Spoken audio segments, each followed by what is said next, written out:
கையில் தண்ணி தொட்டுங்க பாருங்கள், நம்மளுக்கு இப்படி அழகாக வந்துடும். இப்போ இதிலே நம்ம சின்ன சைஸ் செய்யணுன்னா நீங்கள் என்ன பண்ணுங்க, ரொம்ப சூடாக இருக்கிறது நம்ம ரெடி பண்ண மில்லட் மாவில் களி எப்படி சேர்த்து பார்க்கலாம் வாங்க. ஓகே ஃப்ரெண்ட்ஸ், அடுத்து களி செஞ்சுக்கலாம். களி செய்கிறதுக்கு நான் ஒரு குக்கர் வச்சுருக்கேன். ஏன்னா இது ஹேண்டில் இருக்குது, நல்லா பிடிச்சிக்கின்னு நம்ம மிக்ஸ் பண்ணுறதுக்கு கம்ஃபர்டபுளாக இருக்கும். நான் 1 கிளாஸ் அளவு மாவு போடுறேன். நீங்கள் 1 கிளாஸ் இல்லை 1 கப்பு எப்படி எதில் மெஷர்மெண்ட் எடுக்கிறீங்களோ, 1 கிளாஸ் மாவுனா 2 கிளாஸ் தண்ணி, அதே மாதிரி கிளாஸில் மெஷர்மெண்ட்டு 2 கிளாஸ் தண்ணி எடுத்து வச்சுருக்கேன். பாருங்கள், 2 கிளாஸ் தண்ணி எடுத்து வச்சுருக்கேன் 1 கிளாஸ் மாவுக்கு.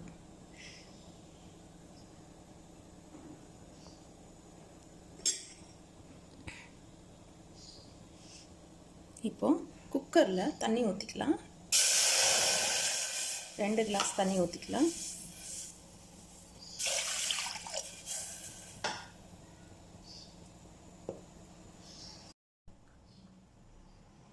உப்பு போட்டுக்கலாம்.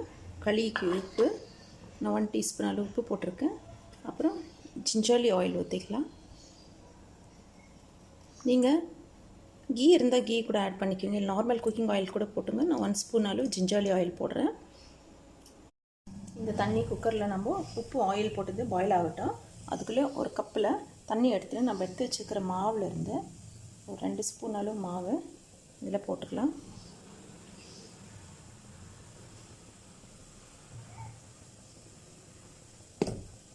ஓகே, ஒரு 2 டேபிள் ஸ்பூன் அளவு மாவு போட்டுங்க. லம்ஸ் இல்லாமல் நல்லா மிக்ஸ் பண்ணிக்கோங்க. இது வந்து களி செய்ய தெரியாதவங்களுக்கு தான் நான் சொல்லி கொடுக்குறேன். களி செய்கிறதுல எக்ஸ்பர்ட்டாக இருக்கிறவங்களுக்கு அவங்க நல்லாவே செஞ்சுக்குவாங்க. டைரெக்டாக மாவு சுடு தண்ணியில் போட்டு செஞ்சுக்குவாங்க. இந்த மாதிரி இந்த மெத்தடில் நீங்கள் செஞ்சிங்கன்னா களி ரொம்ப சூப்பராக சாஃப்டாக இருக்கும் சாப்பிட்றதுக்கு. ஸோ செய்ய தெரியாதவங்க இந்த மெத்தடில் செஞ்சு பாருங்கள். லம்ஸ் இல்லாமல் மிக்ஸ் பண்ணிக்கலாம்.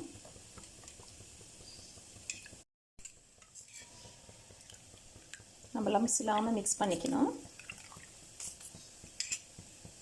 இது அப்படியே எடுத்து நம்ம தண்ணி நல்லா கொதிக்குது, இந்த பாயிலிங் வாட்டரில் இதை ஆட் பண்ணிக்கலாம்.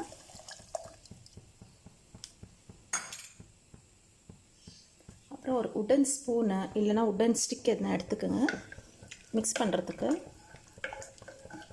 இப்போ இதுவும் நல்லா கொதிக்கட்டும், நல்லா பாயில் ஆகட்டும். களி செய்கிறது ரொம்ப ஈஸி, ஆனால் கொஞ்சம் பொறுமையாக நம்ம செஞ்சோம்னா சாப்பிட்றதுக்கு அவ்வளோ நல்லாயிருக்கும். அதுவும் இந்த மாவில் ஹெல்த்தியான ரெசிபி இது. தண்ணி நல்லா பாயில் ஆகிடுச்சு. இப்போ நம்ம எடுத்து வச்சுருக்க இந்த 1 கிளாஸ் அளவு மாவு கொதிக்கிற தண்ணியில் போட்டுக்கலாம். போட்டுட்டு மிக்ஸ் பண்ணாதீங்க, ஸ்டவ் மீடியம் ஃப்ளேமில் வச்சுட்டு க்ளோஸ் பண்ணுங்கள். மிக்ஸ் பண்ணாமல் அப்படியே ஒரு 3 மினிட்ஸ் நீங்கள் அப்படியே விட்டுடுங்க. மாவு போட்டு 3 மினிட்ஸ் ஆயிடுச்சு. மாவு போட்டு நம்ம அப்படியே ஒரு பாதி மூடி போட்டு வச்சுருந்தோம். இப்போ மிக்ஸ் பண்ணிக்கலாம்.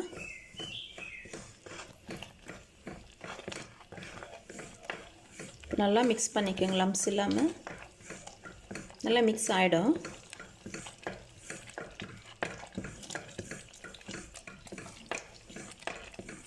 இது நான் மார்னிங் பிரேக்ஃபாஸ்ட்டுக்கு தான் செஞ்சுன்னு இருக்கிறேன் ஃப்ரெண்ட்ஸ். ஏன்னா இது மார்னிங்லேயே சாப்பிட்டாக்கா நம்மளுக்கு ரொம்பவே ஹெல்த்துக்கு பெனிஃபிட்டாக இருக்கும். ஒரு நாள் பூரா நம்ம பாடி ஆக்டிவாக இருக்கும், டயர்ட்னஸ் எல்லாம் ஆகாது, ஃபுல் நியூட்ரிஷன் நம்மளுக்கு கிடைக்கும். கொஞ்சம் ப்ரெஷர் கொடுத்து நல்லா மிக்ஸ் பண்ணிக்கோங்க.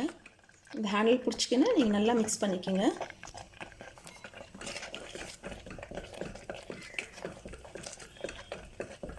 இப்போது அப்படியே விட்டுட்டு ஆனால் ஸ்டவ் சிம்மில் வச்சு செய்யுங்க. மறுபடியும் நம்ம மூடி வைக்கலாம். மறுபடியும் ஒரு 3 மினிட்ஸ்க்கு மூடி வைக்கலாம். மாவு வெந்துச்சா இல்லையான்னு எப்படி செக் பண்ணுறது, நம்ம கையில் கொஞ்சம் தண்ணி தொட்டுன்னு இப்படி எடுத்து பார்க்கணும்.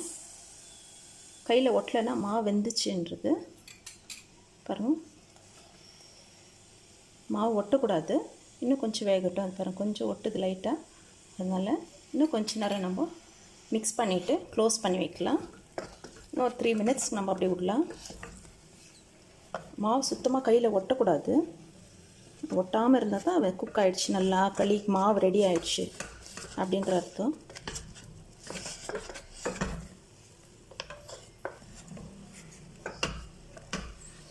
களி லைக் பண்ணுறவங்க இந்த மாவில் இந்த மாதிரி களி செஞ்சு சாப்பிட்டுக்கலாம். இல்லை நான் மால்ட் மாதிரி குடிக்கிறேன்னா நம்ம மால்ட்டு செஞ்சு காமிச்சிருக்கேன், மால்ட் மாதிரி கூட குடிக்கலாம். தோசை கூட ஊற்றிக்கலாம். இதில் தோசை மாவு மாதிரி பதத்துக்கு தயிர் ஊற்றி மிக்ஸ் பண்ணிவிட்டு தோசை ஊற்றிக்குங்க. இது இன்னொரு 3 மினிட்ஸ்க்கு நம்ம மூடி வைக்கலாம்.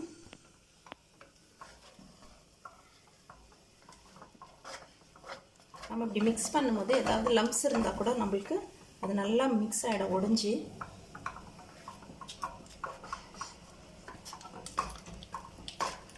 இது நல்லா மிக்ஸ் பண்ணுன்றதுக்காக தான் நல்லா கனமான கண்டெய்னர் எடுத்துக்கோங்க. ஹேண்டில் இருக்கிறதா பார்த்து எடுத்துக்கோங்க. களி வெந்துச்சான்னு செக் பண்ணிக்கலாம்.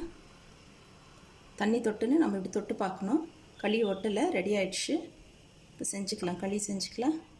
நம்ம போட்டது 1 கிளாஸு. நம்ம இப்போ களி பண்ணிக்கலாம். இந்த மாதிரி ஒரு பிளேட்டில் எடுத்து போட்டுக்கோங்க. இல்லைனா உட்டன் மணை இருந்துச்சுன்னா மணை மேலே கூட நீங்கள் போட்டுக்கலாம். நம்மளுக்கு இப்படி அழகாக வந்துடும். இப்போ இதில் நம்ம சின்ன சைஸ் செய்யணுன்னா நீங்கள் என்ன பண்ணுங்க, ரொம்ப சூடாக இருக்கிறதுனால நம்ம கையில் இப்படி புட்டு வைக்க முடியாது. அதனால்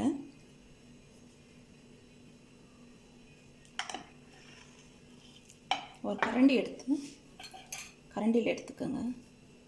கரண்டி உள்ளே கொஞ்சம் கீ அப்ளை பண்ணிக்கோங்க. கீ அப்ளை பண்ணிவிட்டு அப்புறமா அந்த களி மாதிரி எடுத்து வச்சிங்கன்னா உங்களுக்கு அது ஒட்டாமல் ரொம்ப சூப்பராக வரும். அதே மாதிரி இன்னொன்று எடுத்துக்கலாம். தண்ணி தொட்டுக்குங்க.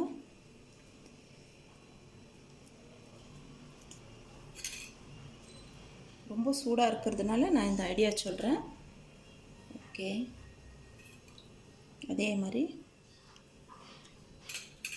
நம்ம 1 கிளாஸு ஃபுல்லாக போட்டோம். அந்த 1 கிளாஸ் போட்டதில் நம்மளுக்கு இந்த அளவுக்கு வந்துச்சு. உங்களுக்கு எவ்வளோ குவான்டிட்டி வேணுமோ அந்த அளவுக்கு குவான்டிட்டி நீங்கள் போட்டு செஞ்சுக்கோங்க ஃப்ரெண்ட்ஸ். ஓகே ஃப்ரெண்ட்ஸ், சூப்பராக நம்ம ரெடி பண்ண மாவில் களி செஞ்சிட்டோம். இதில் சென்டரில் கொஞ்சம் கீ ஊற்றிக்கங்க. கீ ஊற்றிட்டு வீட்டில் என்ன குழம்பு இருக்கோ அதை வச்சு நீங்கள் சர்வ் பண்ணுங்கள். இல்லை இது சுட சுட இருக்கிறதில்ல. இது வரைக்கும் ஸ்னேஹாஸ் குக்கிங் டைரி சப்ஸ்கிரைப் பண்ணலன்னா சப்ஸ்கிரைப் பண்ணுங்கள் ஃப்ரெண்ட்ஸ். ஆட் பண்ணிவிட்டு நம்ம எதுனா குழம்போடு நம்ம சர்வ் பண்ணிக்கலாம். ஓகே ஃப்ரெண்ட்ஸ், சூப்பராக நம்மளுக்கு களி ரெடி ஆகிடுச்சு. நீங்களே இந்த ரெசிபி ட்ரை பண்ணிவிட்டு எப்படி இருந்துச்சு எனக்கு கமெண்ட்ஸில் தெரியப்படுத்துங்க. எப்போவுமே இதே மாதிரி தான் நீங்கள் சாப்பிடுவீங்க, அந்த அளவுக்கு இது டேஸ்ட்டாக இருக்கும். சிம்பிளாக எதுனா ஒரு ஊறுகாய் பீனட் சட்னி கூட அரைச்சிட்டு நம்ம அதில் சாப்பிட்லாம். ரொம்பவே நல்லாயிருக்கும். இது பாருங்கள், சூட்டுக்கு நம்மளுக்கு கீ எல்லாம் அப்படியே மெல்ட் ஆகினது. இதில் நம்மளுக்கு ஸ்பெஷல் இன்க்ரீடியண்ட்டு குக்கரில் கொஞ்சம் இருக்குது. இது என்ன பண்ணுங்க, வேஸ்ட் பண்ணாதீங்க. இதில் தயிர் இல்லைனா மோர் ஊற்றி அப்படியே மூடி வச்சுடுங்க மத்தியானத்துக்கு. அப்போது இது நம்ம வந்து லஞ்சுக்கு கொஞ்சம் அனியன் கொத்தமல்லி எல்லாம் போட்டு குடிக்கும் போது ஒரு கூழ், எதுவும் ஹெல்த்தியான ரெசிபி நல்லாயிருக்கும். ஒரு 11 o'clock அப்படி கூட நம்ம குடிக்கலாம். இது வேஸ்ட் பண்ண வேண்டாம். இப்படி புட்டு ஒரு குழம்புல வச்சு நம்ம சாப்பிட்ணும். கையில் ஒட்டலை பாருங்கள். மார்னிங் பிரேக்ஃபாஸ்ட் தான் நான் செஞ்சுருக்கேன். Thanks for watching. Bye.